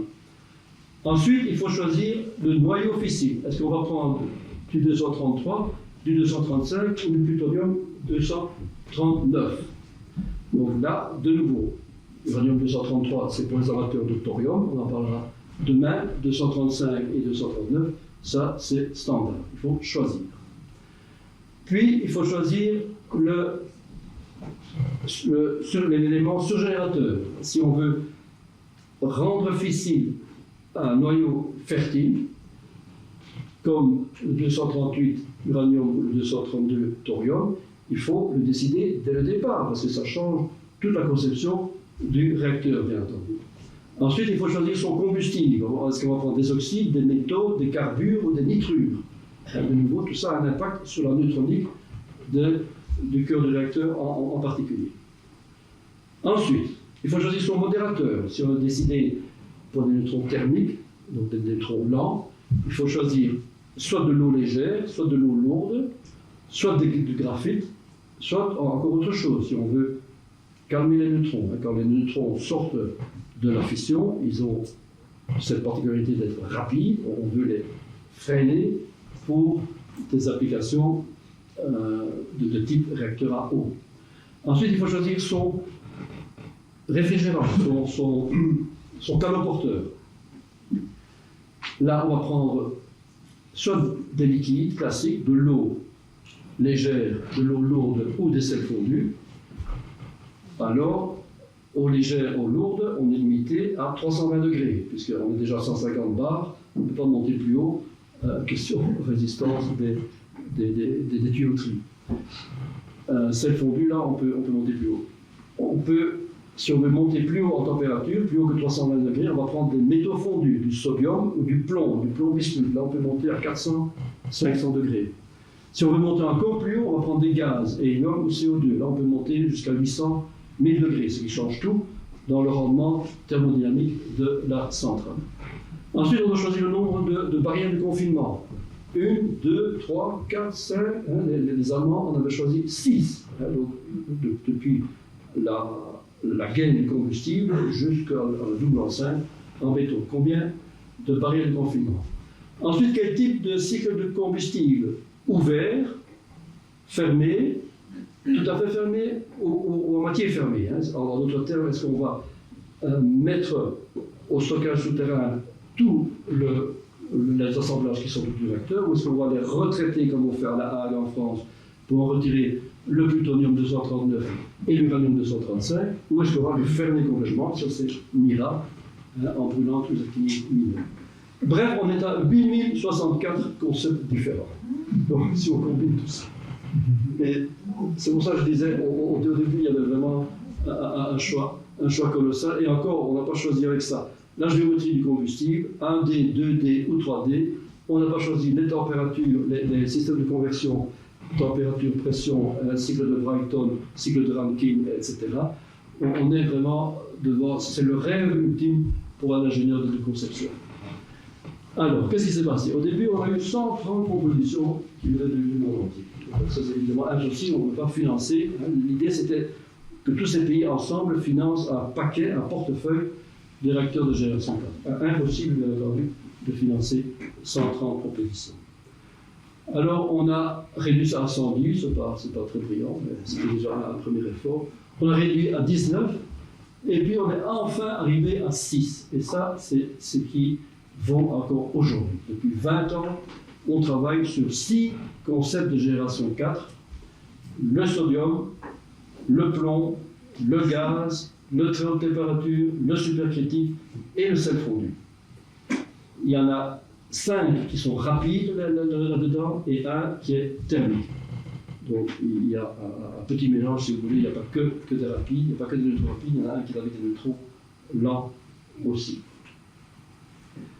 Tout ça, on a mis ça en musique, on a fait les groupes de travail, on a réparti les budgets. Il y avait environ $1 milliard par an pour le tout, donc, entre Américains, Coréens, Européens, etc. C'était une opération qui a très bien fonctionné, qui continue encore à fonctionner maintenant, et qui est en quelque sorte un modèle de collaboration internationale sur un sujet quand même important. Donc, comment a-t-on réduit de 130 à 6 en faisant une matrice d'évaluation, comme on dit, des critères? Là aussi, il y a eu beaucoup de discussions. Les critères ont été finalement ramenés à 4. Ce sont les 4 dont j'ai déjà parlé: durabilité, sûreté et fiabilité, socio-économique et résistance à la prolifération. Donc j'ai déjà dit, durabilité pour le nucléaire, ça veut dire, c'est pas une question de CO2 puisqu'il n'y a pas l'ombre d'un CO2, ça veut dire utiliser la ressource naturelle au mieux. Le 238, on va l'utiliser alors que jusqu'à présent on le jetait dans le stockage souterrain. Je répète, 99,3% de 238, ça vaut quand même la peine de l'utiliser. Deuxième point en durabilité, minimiser le volume, la chaleur et la radiotoxicité des déchets dans le stockage souterrain. La chaleur, on tend à l'oublier, c'est peut-être finalement l'aspect le plus important du stockage souterrain. Dû à la décroissance, ces atomes, ces combustibles usés continuent à chauffer. C'est pour ça que c'est peut-être pas si mal de les laisser dans des piscines extérieures pendant quelques dizaines d'années. Tout ça, c'est de la chaleur évacuée en dehors du sous-sol. Et radiotoxicité, bien sûr, c'est important au cas où il y aurait une intrusion malveillante dans le stockage souterrain. La sûreté, c'est bien entendu essentiel, peut-être le plus essentiel aussi, au point de vue sociétal en tout cas. On veut arriver en particulier pour être très concret, à ne plus avoir de plan d'évacuation en dehors de la centrale. S'il y a un gros pépin à la centrale, tout doit se régler en interne. Ça va se régler soit par la sûreté passive, qu'on verra demain, soit par d'autres mesures qui sont tout aussi valables. C'est des discussions avec le régulateur, avec les autorités de sûreté qui ont lieu constamment. Le socio-économique, c'est bien sûr le coût du kilowatt installé et le coût du mégawattheure produit. Là, comment, au début, on rêvait encore, on pensait encore à 3 000 euros, 3 000 $ pour le kilowatt installé. Maintenant, on est à 10 000 $, et pour le mégawattheure produit, on pensait à 40 €, maintenant on est à 100 €. Donc, ce sont des chiffres qui évoluent au cours du temps, où on devient, je dirais, raisonnable, on ne rêve plus de choses qui sont inatteignables. Et la non-prolifération, c'est clair, c'est comment, de façon intrinsèque dans le réacteur, déjà dans la conception du réacteur et dans son cycle du combustible, comment éviter toute intrusion malveillante, toute utilisation malveillante ça se fait par des mesures réglementaires et par des mesures physiques, le contrôle physique des matières fissiles et la réglementation extrêmement sévère, contrôle Euratom, contrôle IAEA, regardez les discussions en Iran et en Corée, même si en Corée ça n'existe plus malheureusement. Donc c'est un aspect très important. Voilà les 6 réacteurs, leurs photos. Sodium, rapide. Plomb, rapide. Gaz, rapide. Très haute température, thermique. Supercritique, thermique et rapide. Sel fondu, thermique et rapide. Donc c'est là-dessus que les équipes des 10 pays que j'ai mentionnés, avec des gros budgets, travaillent, échangent, et il y a une très belle collaboration tant qu'on est dans ce qu'on appelle la phase de viabilité et de pré-industrialisation. Dès qu'on va entrer dans la phase d'industrialisation, la collaboration s'arrête pour des raisons évidentes, et c'est le marché qui prend la main et qui décide de développer ou pas développer l'une ou l'autre filière. Pour information, la Chine est en train de construire les 6, tout simplement. Ils ont déjà construit, et ça fonctionne, le VHTR, le Very High Temperature Reactor. C'est un petit réacteur de 200 MW qui produit de l'hydrogène et de l'électricité. Et ils sont en train de construire tous les autres. Donc les Chinois sont en quelque sorte dans la situation des Américains des années 60 qui avaient testé aussi tous les réacteurs. Aux États-Unis, il y avait 20 réacteurs en développement à Argonne, à Hanford, dans tous les centres de recherche au MIT. Et ils avaient, à l'époque des années 60, les Américains avaient la compétence, l'argent, la jeunesse et l'enthousiasme. C'est exactement ce que les Chinois ont aujourd'hui, les compétences, l'argent, la jeunesse et l'enthousiasme. Donc il faut vraiment voir ça avec un œil prudent, je dirais. Les Chinois, dans d'autres domaines aussi, sont vraiment en train de mettre la main sur tout. Ceci dit, c'est pas toujours facile de travailler avec eux parce que, évidemment, ils voient très loin. Ils ont cette chance d'avoir cette vieille tradition de voir loin et surtout de pouvoir, pas seulement voir, mais de pouvoir exécuter sur long terme. Et donc, mais ça sert de locomotive, je dirais, pour les autres équipes qui suivent. Alors, qui est champion? Le sodium, c'est la France qui est championne. La France a une très longue tradition du sodium avec Phoenix, Super Phoenix, Rhapsody, tous ces concepts qui sont commencés dans les années 50 déjà. Je soit dit au passage, le sodium était le premier réacteur au monde qui a produit l'électricité, EBR. C'est en Russie, à Minsk, un petit réacteur au sodium, puis les Américains avec EBR1 et EBR2. Donc il y a dans le sodium des centaines, il y a 400 années réacteurs d'expérience. C'est quelque chose de technologique qui est bien connu. Le plomb, ce sont les Belges qui sont champions du monde, avec Mira. Mira, c'est du plomb bismuth. Il y a, pour ceux qui ont eu la chance de visiter Mol, à Mol, un grand laboratoire autour de MIRA. MIRA est en train de se construire. MIRA a reçu un financement de 500 millions d'euros du gouvernement belge il y a 4 ans pour la première phase de son développement, c'est-à-dire un petit accélérateur linéaire 100 mégaampères pour fabriquer, pour produire des neutrons dans une source. Donc ce n'est pas encore vraiment un réacteur, c'est un mini MIRA si vous voulez. Le grand MIRA arrivera dans 10 ans, qui sera l'accélérateur linéaire de 300 mètres de long, 300 mètres, 600 mètres, avec le réacteur proprement dit, environ 150 MW thermiques, qui devra alors produire les neutrons rapides nécessaires à la transmutation des déchets dont on a parlé, actifs mineurs, thorium, zirconium et américium. Donc les Belges sont vraiment champions du plomb, ça il faut bien le dire.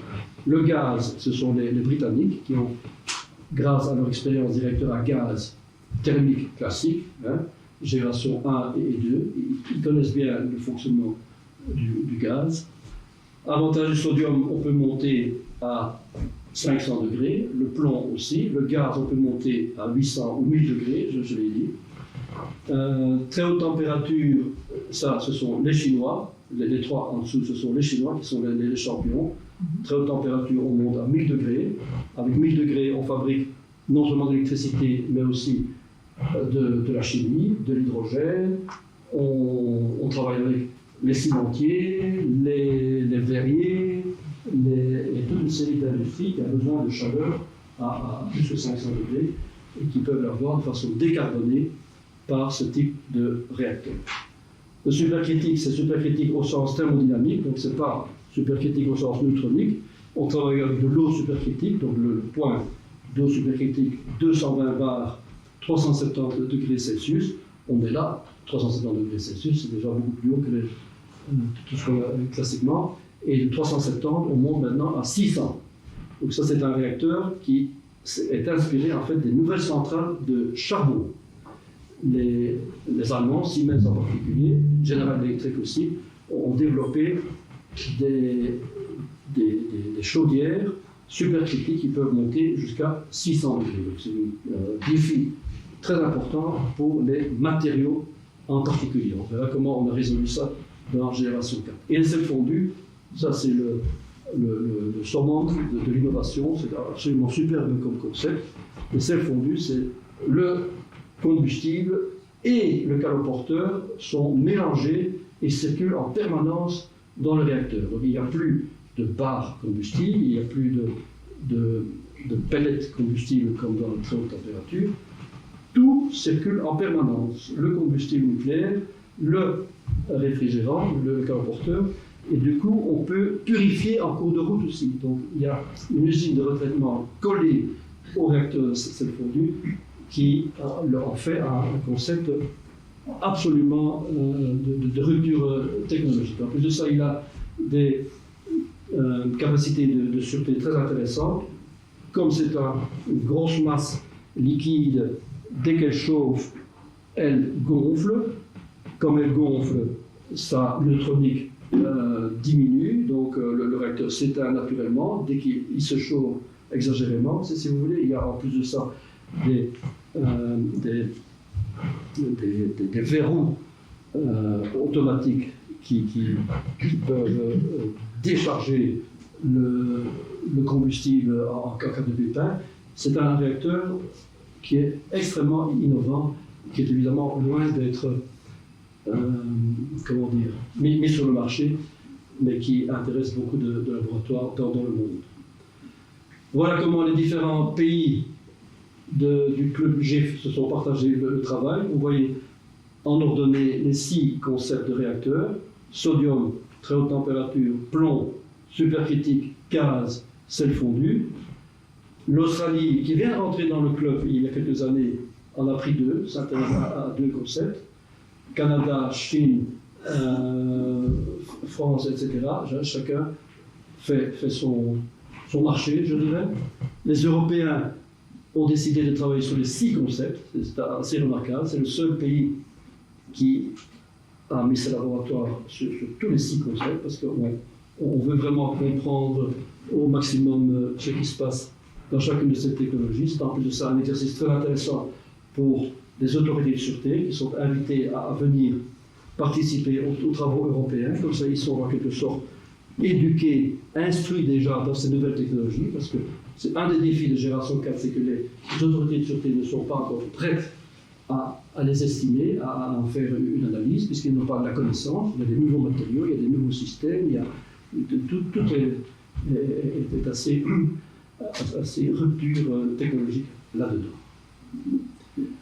Voilà comment le travail est organisé en pratique. On ne va pas aller en détail, mais donc chaque projet de réacteur a ses équipes de thermohydraulique, d'hydrogène, de matériaux, de combustible, de sûreté, de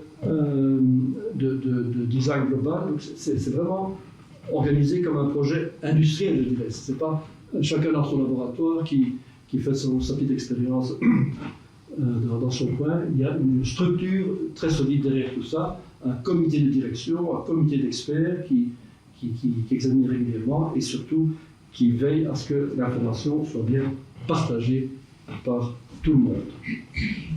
Voilà le planning. Le planning au début en 2002, c'est très optimiste. On croyait qu'on aurait tout fini en 2020. Vous voyez les 6 réacteurs à gauche. Le planning devait se terminer en 2020. Bien entendu, 10 ans après, on s'est rendu compte que c'était irréaliste. On a rajouté 10 ou 20 ans un peu partout, ce qui de nouveau est quelque chose d'assez classique dans ce genre de développement vraiment innovant. Ce qui est intéressant ici, c'est les 3 couleurs, brun, jaune et blanc. Brun, c'est ce qu'on appelle la phase de viabilité. Donc, les laboratoires, les équipes chargées de cette recherche étudient la viabilité du concept. Est-ce que c'est possible d'avoir un sel fondu à telle température? Est-ce que c'est possible d'avoir un acier qui résiste à un sel déjà corrosif par nature, mais alors 600 degrés encore bien plus? Donc c'est des études de viabilité vraiment fondamentales, à toute petite échelle, si on veut. Puis il y a la phase de performance. Donc, la phase de viabilité se termine par un rapport que tout le monde accepte et dit oui, ok, cette technologie est prête au point de vue physique, chimique, on a tout compris, c'est bon, on peut passer à l'étape suivante. L'étape suivante, c'est la performance. Là, ce sont déjà de tout petits démonstrateurs qui montrent comment, en pratique, va se passer, si vous voulez, le transfert de chaleur, la neutronique, la résistance des cuves et des tuyauteries. Donc, à petite échelle, voir déjà les premiers aspects d'ingénierie, si on veut. C'est la phase de performance. Et puis, il y a la phase de démonstration qui, elle, est en dehors de la coopération, je l'ai déjà dit. Donc, les équipes échangent des informations librement et de façon assez remarquable durant les 2 premières phases, viabilité et performance. Et puis, on arrête la collaboration dès qu'on passe à la phase de démonstration. Parce qu'à ce moment-là, d'abord, il y a des prescriptions qui dépendent du site. Est-ce que le site est sismique? Est-ce qu'il n'est pas sismique? On ne peut plus partager, je dirais, enfin, il n'y a plus aucun intérêt de partager ce genre d'informations. Et en plus de ça, on est là dans l'investissement. Donc, chaque pays décide d'investir les milliards ou non dans telle ou telle technologie. La Chine, je vous l'ai dit, l'a déjà fait pour les 6 projets. Les autres pays, la Belgique l'a fait pour le plomb, avec un demi-milliard. Les autres pays sont en train de réfléchir à cette phase-là. Donc c'est intéressant au point de vue organisation du travail de voir ce qui est en commun entre les pays du monde entier, brun et jaune, et ce qui est laissé aux forces du marché, comme on dit. Cela montre aussi au passage, c'est une question que posent souvent les industriels, mais comment ça dure si longtemps, ce genre de développement? C'est vrai, ça dure 30 ans, 40 ans. On est dans un autre monde que, je l'ai déjà dit, les ordinateurs, les boîtes de conserve, c'est quelque chose qui est très sophistiqué et très coûteux. Peut-être qu'il y aura une nouvelle roadmap encore dans quelques années, puisque tous les 10 ans, on revoit ça, bien entendu, en fonction des éléments présents. En Europe, voilà la situation en Europe. On travaille sur le sodium, le plomb et le gaz, je l'ai déjà dit. Dans le futur, qu'est-ce qu'il va y avoir? Il va y avoir une belle coordination des concepts évolutionnaires, génération 3, des SMR et des générations 4, des concepts innovants. Donc on va voir dans 10 ou 20 ans comment tout ça, voilà, je représente ici, autour de 2030.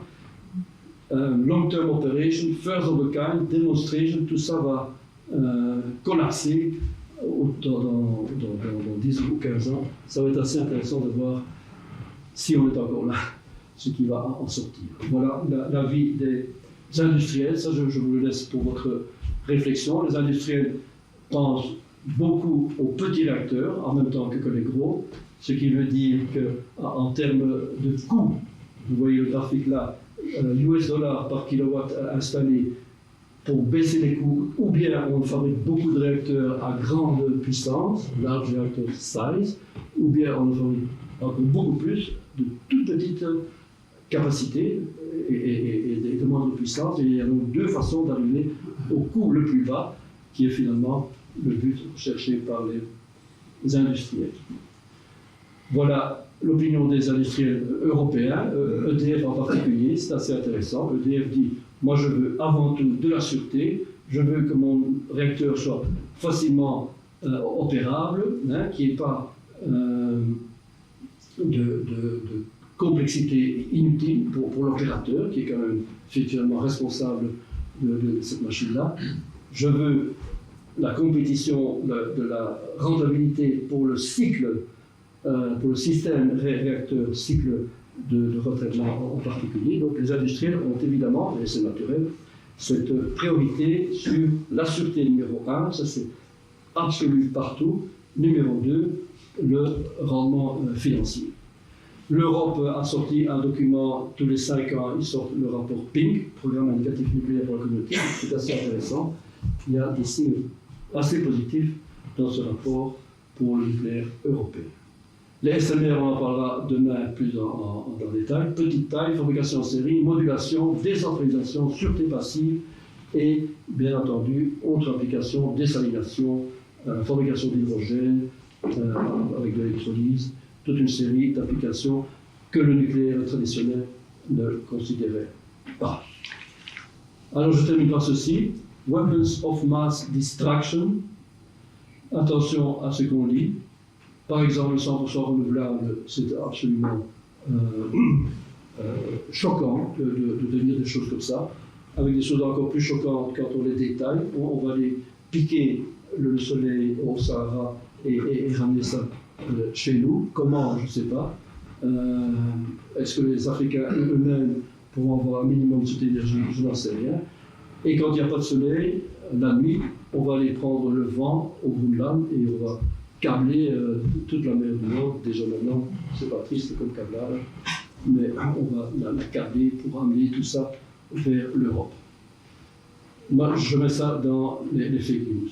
Et inversement, on parle très peu de nos voisins et amis allemands qui, eux, brûlent de la lignite à tour de bras. Hein. Encore maintenant, 40% de l'électricité allemande provient de lignite, pas en coal, c'est même pas du beau charbon, c'est même pas de l'anthracite.